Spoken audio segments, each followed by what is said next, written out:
ॐ श्रीमते नमः। ॐ शशिधराय नमः। ॐ चन्द्राय नमः। ॐ ताराधीशाय नमः। ॐ निशाकराय नमः। ॐ सुखनिधये नमः। ॐ सदाराध्याय नमः। ॐ सतपतये नमः। ॐ साधुपूजिताय नमः। ॐ जितेन्द्रियाय नमः। ॐ जयोद्योगाय नमः। ॐ ज्योतिश्चक्रप्रवर्तकाय नमः। ॐ विकर्तनानुजाय नमः। ॐ वीराय नमः। ॐ विश्वेशाय नमः। ॐ विदुषां पतये नमः। ॐ दोषाकराय नमः। ॐ दुष्टदूराय नमः। ॐ पुष्टिमते नमः। ॐ शिष्टपालकाय नमः। ॐ अष्टमूर्तिप्रियाय नमः। ॐ अनन्ताय नमः। ॐ कष्टदारुकुठारकाय नमः। ॐ स्वप्रकाशाय नमः। ॐ प्रकाशात्मने नमः। ॐ द्युचराय नमः। ॐ देवभोजनाय नमः। ॐ कलाधराय नमः। ॐ कालहेतवे नमः। ॐ कामकृते नमः। ॐ कामदायकाय नमः। ॐ मृत्युसंहारकाय नमः। ॐ अमृत्याय नमः। ॐ नित्यानुष्ठानदायकाय नमः। ॐ शपाकराय नमः। ॐ क्षीणपापाय नमः। ॐ क्षयवृद्धिसमन्विताय नमः। ॐ जयवात्रिकाय नमः। ॐ शुचये नमः। ॐ शुभ्राय नमः। ॐ जयिने नमः। ॐ जयफलप्रदाय नमः। ॐ सुधामयाय नमः। ॐ सुरस्वामिने नमः। ॐ भक्तानामीष्टदायकाय नमः। ॐ मुक्तिदाय नमः। ॐ भुक्तिदाय नमः। ॐ भद्राय नमः। ॐ भक्तदारिद्र्यभञ्जनाय नमः। ॐ सामगानप्रियाय नमः। ॐ सर्वरक्षकाय नमः। ॐ सागरोद्भवाय नमः। ॐ भयान्तकृते नमः। ॐ भक्तिगम्याय नमः। ॐ भवबन्धविमोचकाय नमः। ॐ जगत्प्रकाशकिरणाय नमः। ॐ जगदानन्दकारणाय नमः। ॐ निष्पत्राय नमः। ॐ निराहाराय नमः। ॐ निर्विकाराय नमः। ॐ निरामयाय नमः। ॐ भूच्छायाच्छादिताय नमः। ॐ भव्याय नमः। ॐ भुवनप्रतिपालकाय नमः। ॐ सकलारतिहराय नमः। ॐ सौम्यजनकाय नमः। ॐ साधुवन्दिताय नमः। ॐ सर्वागमज्ञाय नमः। ॐ सर्वज्ञाय नमः। ॐ सनकादिमुनिस्तुत्याय नमः। ॐ सितच्छत्रध्वजोपेताय नमः। ॐ सितांगाय नमः। ॐ सितभूषणाय नमः। ॐ श्वेतमाल्याम्बरधराय नमः। ॐ श्वेतगन्धानुलेपनाय नमः। ॐ दशाश्वरथरूढाय नमः। ॐ दण्डपाणये नमः। ॐ धनुर्धराय नमः। ॐ कुन्दपुष्पोज्ज्वलाकाराय नमः। ॐ नयनाब्जसमुद्भवाय नमः। ॐ आत्रेयगोत्रजाय नमः। ॐ अत्यन्तविनयाय नमः। ॐ प्रियदायकाय नमः। ॐ कारुणारससम्पूर्णाय नमः। ॐ कर्कटप्रभवे नमः। ॐ अव्ययाय नमः। ॐ चतुर्शाश्वनारूढाय नमः। ॐ चतुराय नमः। ॐ दिव्यवाहनाय नमः। ॐ विवस्वनमण्डलाग्रेयवाससे नमः। ॐ वसुसमृद्धिदाय नमः। ॐ महेश्वरप्रियाय नमः। ॐ दान्ताय नमः। ॐ मेरुगोत्रप्रदक्षिणाय नमः। ॐ ग्रहमण्डलमध्यस्थाय नमः। ॐ ग्रशिताकाय नमः। ॐ ग्रहाधिपाय नमः। ॐ द्विजराजाय नमः। ॐ द्युतिलकाय नमः। ॐ द्विभुजाय नमः। ॐ द्विजपूजिताय नमः। ॐ औदुम्बरनगावासाय नमः। ॐ उदाराय नमः। ॐ रोहिणीपतये नमः। ॐ नित्योदयाय नमः। ॐ मुनिस्तुत्याय नमः। ॐ नित्यानन्दफलप्रदाय नमः। ॐ सकलाह्लादनकराय नमः। ॐ श्रीमते नमः। ॐ शशिधराय नमः। ॐ चन्द्राय नमः। ॐ ताराधीशाय नमः। ॐ निशाकराय नमः। ॐ सुखनिधये नमः। ॐ सदाराध्याय नमः। ॐ सतपतये नमः। ॐ साधुपूजिताय नमः। ॐ जितेन्द्रियाय नमः। ॐ जयोद्योगाय नमः। ॐ ज्योतिश्चक्रप्रवर्तकाय नमः। ॐ विकर्तनानुजाय नमः। ॐ वीराय नमः। ॐ विश्वेशाय नमः। ॐ विदुषां पतये नमः। ॐ दोषाकराय नमः। ॐ दुष्टदूराय नमः। ॐ पुष्टिमते नमः। ॐ शिष्टपालकाय नमः। ॐ अष्टमूर्तिप्रियाय नमः। ॐ अनन्ताय नमः। ॐ कष्टदारुकुठारकाय नमः। ॐ स्वप्रकाशाय नमः। ॐ प्रकाशात्मने नमः। ॐ द्युचराय नमः। ॐ देवभोजनाय नमः। ॐ कलाधराय नमः। ॐ कालहेतवे नमः। ॐ कामकृते नमः। ॐ कामदायकाय नमः। ॐ मृत्युसंहारकाय नमः। ॐ अमृत्याय नमः। ॐ नित्यानुष्ठानदायकाय नमः।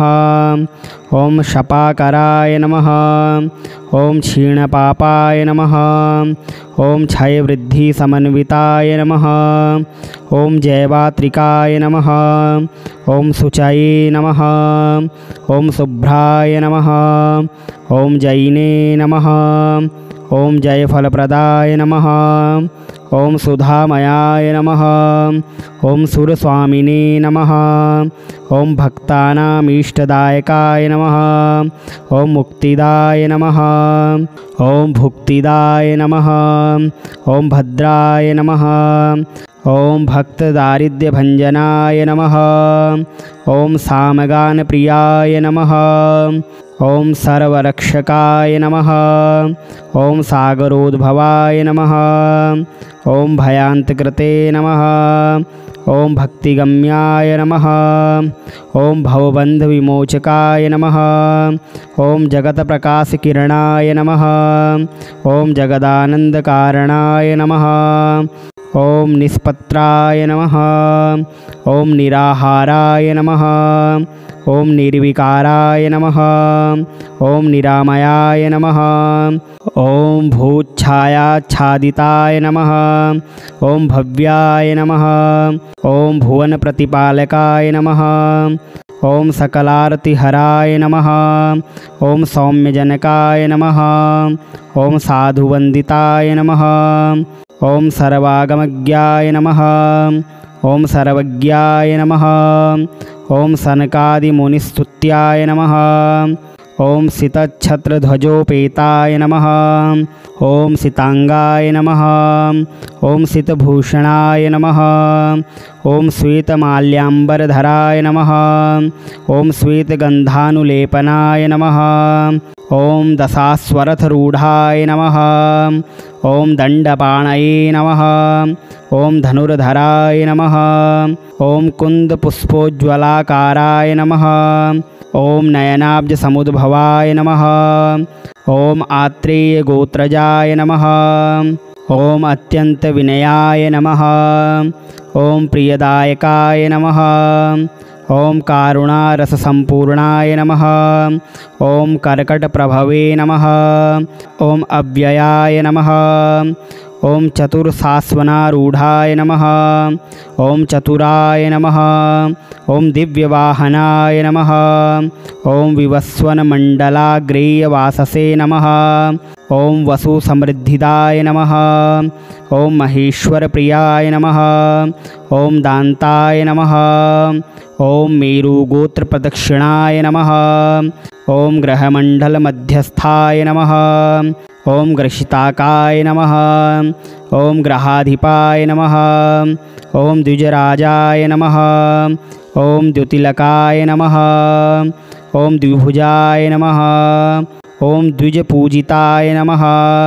ॐ औदुम्बरनगावासाय नमः। ॐ उदाराय नमः। ॐ रोहिणीपतये नमः। ॐ नित्योदयाय नमः। ॐ मुनिस्तुत्याय नमः। ॐ नित्यानन्दफलप्रदाय नमः।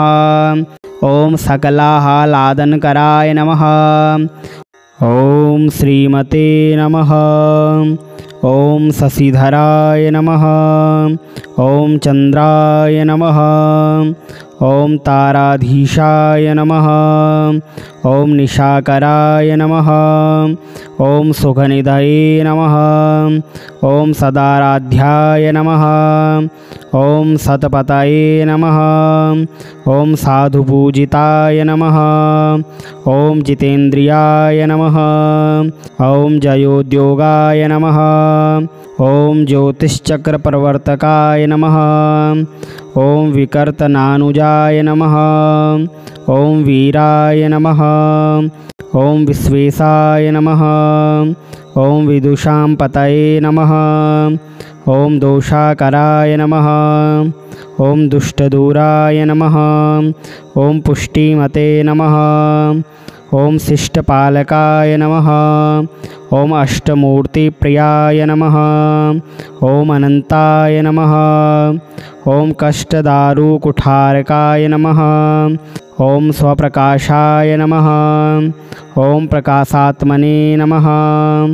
ॐ द्युचराय नमः। ॐ देवभोजनाय नमः। ॐ कलाधराय नमः। ॐ कालहेतवे नमः। ॐ कामकृते नमः। ॐ कामदायकाय नमः। ॐ मृत्युसंहारकाय नमः। ॐ अमृत्याय नमः। ॐ नित्यानुष्ठानदायकाय नमः। ॐ शपाकराय नमः। ॐ क्षीणपापाय नमः। ॐ क्षयवृद्धिसमन्विताय नमः। ॐ जयवात्रिकाय नमः। ॐ शुचये नमः। ॐ शुभ्राय नमः। ॐ जयिने नमः। ॐ जयफलप्रदाय नमः। ॐ सुधामयाय नमः। ॐ सुरस्वामिने नमः। ॐ भक्तानामीष्टदायकाय नमः। ॐ मुक्तिदाय नमः। ॐ भुक्तिदाय नमः। ॐ भद्राय नमः। ॐ भक्तदारिद्र्यभञ्जनाय नमः। ॐ सामगानप्रियाय नमः। ॐ सर्वरक्षकाय नमः। ॐ सागरोद्भवाय नमः। ॐ भयान्तकृते नमः। ॐ भक्तिगम्याय नमः। ॐ भवबन्धविमोचकाय नमः। ॐ जगत्प्रकाशकिरणाय नमः।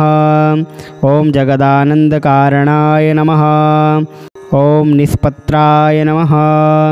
ॐ निराहाराय नमः। ॐ निर्विकाराय नमः। ॐ निरामयाय नमः। ॐ भूच्छायाच्छादिताय नमः। ॐ भव्याय नमः। ॐ भुवनप्रतिपालकाय नमः। ॐ सकलारतिहराय नमः। ॐ सौम्यजनकाय नमः। ॐ साधुवन्दिताय नमः। ॐ सर्वागमज्ञाय नमः। ॐ सर्वज्ञाय नमः। ॐ सनकादिमुनिस्तुत्याय नमः। ॐ सितच्छत्रध्वजोपेताय नमः। ॐ सितांगाय नमः। ॐ सितभूषणाय नमः। ॐ श्वेतमाल्याम्बरधराय नमः। ॐ श्वेतगन्धानुलेपनाय नमः। ॐ दशाश्वरथरूढाय नमः। ॐ दण्डपाणये नमः। ॐ धनुर्धराय नमः। ॐ कुन्दपुष्पोज्ज्वलाकाराय नमः। ॐ नयनाब्जसमुद्भवाय नमः। ॐ आत्रेयगोत्रजाय नमः। ॐ अत्यन्तविनयाय नमः। ॐ प्रियदायकाय नमः। ॐ कारुणारससम्पूर्णाय नमः।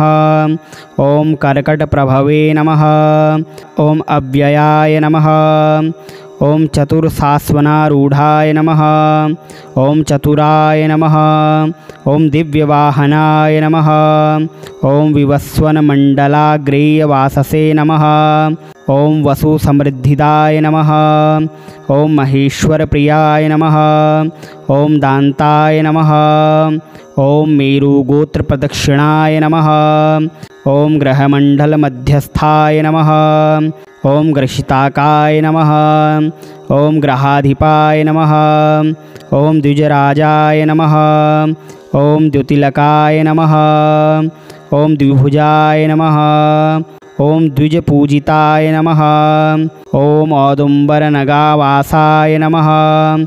ॐ उदाराय नमः। ॐ रोहिणीपतये नमः। ॐ नित्योदयाय नमः। ॐ मुनिस्तुत्याय नमः। ॐ नित्यानन्दफलप्रदाय नमः। ॐ सकलाह्लादनकराय नमः। ॐ श्रीमते नमः। ॐ शशिधराय नमः। ॐ चन्द्राय नमः। ॐ ताराधीशाय नमः। ॐ निशाकराय नमः। ॐ सुखनिधये नमः। ॐ सदाराध्याय नमः। ॐ सतपतये नमः। ॐ साधुपूजिताय नमः। ॐ जितेन्द्रियाय नमः। ॐ जयोद्योगाय नमः। ॐ ज्योतिश्चक्रप्रवर्तकाय नमः। ॐ विकर्तनानुजाय नमः। ॐ वीराय नमः। ॐ विश्वेशाय नमः। ॐ विदुषां पतये नमः। ॐ दोषाकराय नमः। ॐ दुष्टदूराय नमः। ॐ पुष्टिमते नमः। ॐ शिष्टपालकाय नमः। ॐ अष्टमूर्तिप्रियाय नमः। ॐ अनन्ताय नमः। ॐ कष्टदारुकुठारकाय नमः। ॐ स्वप्रकाशाय नमः। ॐ प्रकाशात्मने नमः। ॐ द्युचराय नमः। ॐ देवभोजनाय नमः। ॐ कलाधराय नमः। ॐ कालहेतवे नमः। ॐ कामकृते नमः। ॐ कामदायकाय नमः। ॐ मृत्युसंहारकाय नमः। ॐ अमृत्याय नमः। ॐ नित्यानुष्ठानदायकाय नमः। ॐ शपाकराय नमः। ॐ क्षीणपापाय नमः।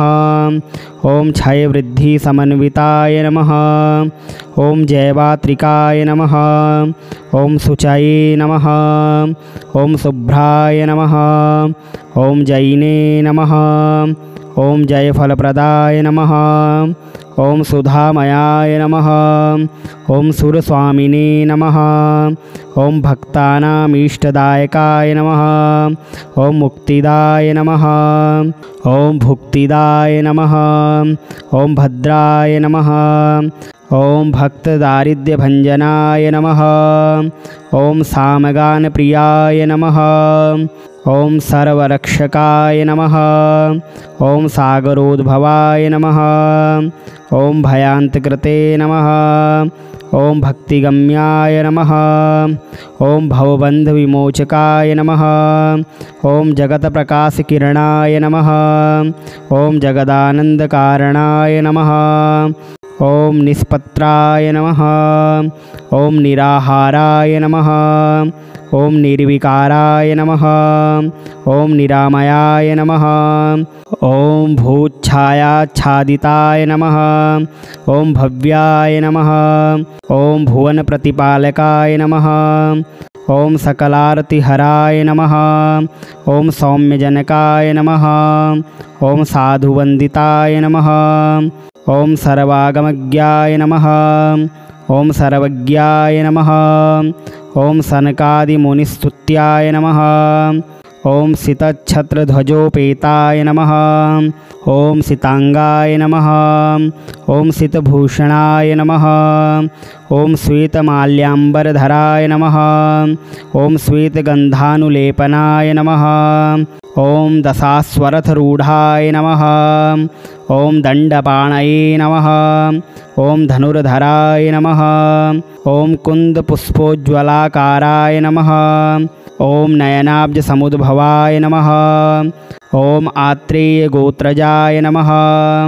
ॐ अत्यन्तविनयाय नमः। ॐ प्रियदायकाय नमः। ॐ कारुणारससम्पूर्णाय नमः। ॐ कर्कटप्रभवे नमः। ॐ अव्ययाय नमः। ॐ चतुर्शाश्वनारूढाय नमः। ॐ चतुराय नमः। ॐ दिव्यवाहनाय नमः। ॐ विवस्वनमण्डलाग्रेयवाससे नमः। ॐ वसुसमृद्धिदाय नमः। ॐ महेश्वरप्रियाय नमः। ॐ दान्ताय नमः। ॐ मेरुगोत्रप्रदक्षिणाय नमः। ॐ ग्रहमण्डलमध्यस्थाय नमः। ॐ ग्रशिताकाय नमः। ॐ ग्रहाधिपाय नमः। ॐ द्विजराजाय नमः। ॐ द्युतिलकाय नमः। ॐ द्विभुजाय नमः। ॐ द्विजपूजिताय नमः। ॐ औदुम्बरनगावासाय नमः। ॐ उदाराय नमः। ॐ रोहिणीपतये नमः। ॐ नित्योदयाय नमः। ॐ मुनिस्तुत्याय नमः। ॐ नित्यानन्दफलप्रदाय नमः। ॐ सकलाह्लादनकराय नमः।